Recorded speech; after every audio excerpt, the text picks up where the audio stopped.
Como decíamos, ¿no? Aunque en la sesión anterior hablamos de que había un tipo de copy, un tipo de copywriter, de copywriting, que era el copywriting creativo, el copywriting de branding, que era este que relacionamos con Coca-Cola, que relacionamos con Nike, que relacionamos con todas estas marcas tan potentes que al final pues forman parte de nuestro día a día y que todos conocemos. Eso no quiere decir que la parte creativa no esté en el resto de los textos, incluso haciendo el asunto de un email o haciendo el asunto de un email, haciendo el titular de un artículo que publiquemos en una página web, la primera frase de un anuncio, tenemos resultados, ¿no? A mí el mejor asunto que he hecho esta semana, por ejemplo, a nivel de números, ha sido para un cliente que decía, ¿por qué tu Dios es un meme? Y ese ha funcionado muy bien, porque al final a la gente le ha llamado mucho la atención que hagamos esa relación, ¿no?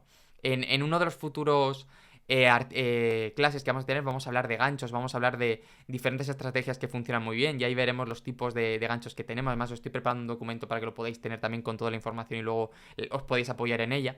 Pero al final, esa primera frase y entender cómo podemos hacerla da mucho juego porque es lo que necesitamos para que nos presten atención, ¿vale?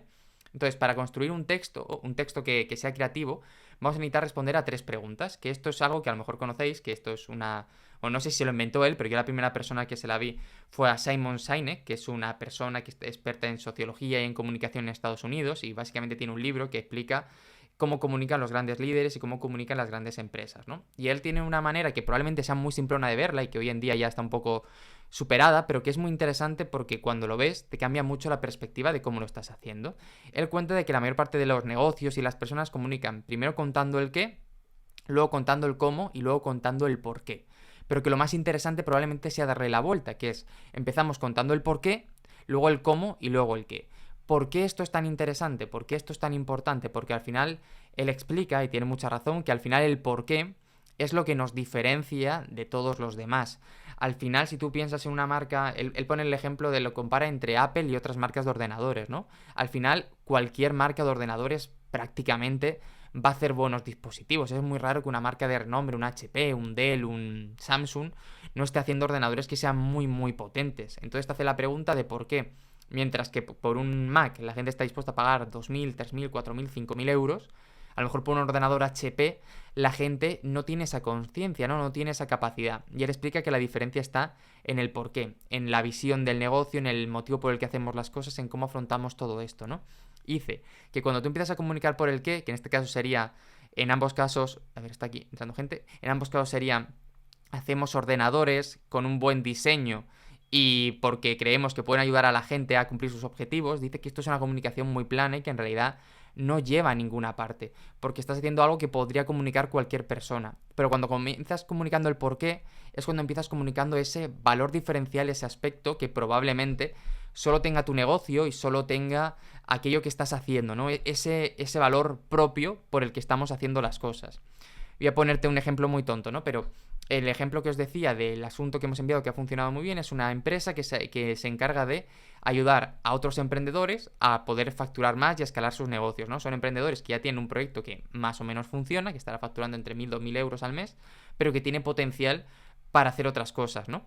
¿Cuál es el problema que tienen estos negocios? Que están basando mucho su facturación en lo que es el contenido orgánico. El contenido orgánico son aquellas personas a las que llegamos a través únicamente de redes sociales, pero las redes sociales tienen el problema de que lo que pasa es que a lo mejor tenemos, me lo voy a inventar, 20.000 seguidores, pero 19, estoy siendo incluso muy optimista, 19.800 son lo que ellos denominan junkies de lo gratis, es decir, te van a dar siempre su like, su comentario, su interés, pero nunca van a estar dispuestos a sacar la cartera, ¿no?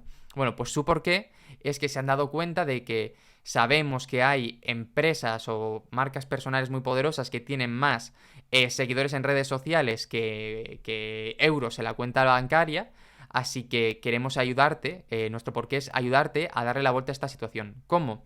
Creando estrategias que de verdad te permitan encontrar entre esos junkies de lo gratis, por llamarlos de alguna manera, aunque a mí no es el término que más me gusta, pero es el que utilizan, ayudándote a identificar entre esos junkies de lo gratis aquellos que realmente están dispuestos a comprarte, aquellos que realmente están dispuestos a pagar, aquellos que realmente están dispuestos a sacar la cartera, que como hemos dicho es probablemente lo más complicado que haya.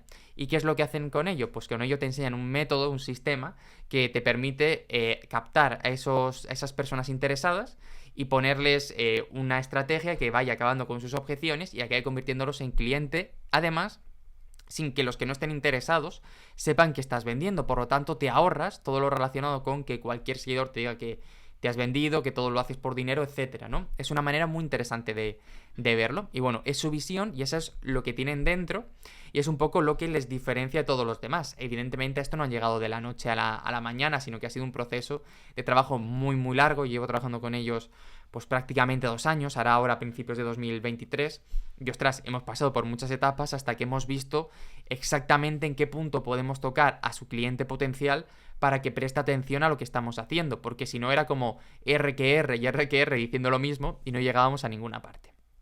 Bueno, ¿no? Entonces, aquí es un poquito lo mismo a la hora de escribir los textos que tengamos, ¿no? Una vez hemos identificado cuál es todo lo relacionado con lo que somos, por qué lo hacemos, cómo lo hacemos, ahora es buscar un poco la manera también de comunicarlo. Y a la hora de escribirlo, también tenemos en cuenta los 3 elementos, el por qué, el cómo y el qué. Es decir, por qué estoy escribiendo lo que estoy escribiendo. Es muy importante que siempre que lancemos cualquier texto hacia adelante, tengamos claro por qué estamos haciendo esto. De hecho, cuando escribamos el texto de una página web, cuando escribamos el texto de un anuncio, cuando escribamos el texto de un email, estaría muy bien que en el momento de revisarlo nos estemos preguntando el porqué de cada frase, de cada apartado, porque nos vamos a dar cuenta así de que hay muchos momentos que estamos poniendo cosas por ponerlas y que en realidad nos da prácticamente igual lo que está pasando y lo que está dejando de pasar. Es simplemente que suena bonito, que queda bien, pero eso no es copywriting. Copywriting es tener muy claro el por qué estamos haciendo cada uno de estos elementos. El cuál es el motivo que hay detrás, qué es lo que estamos buscando con ello, ¿no? Y para eso tenemos que saber por qué este asunto, por qué este primer párrafo, por qué tal.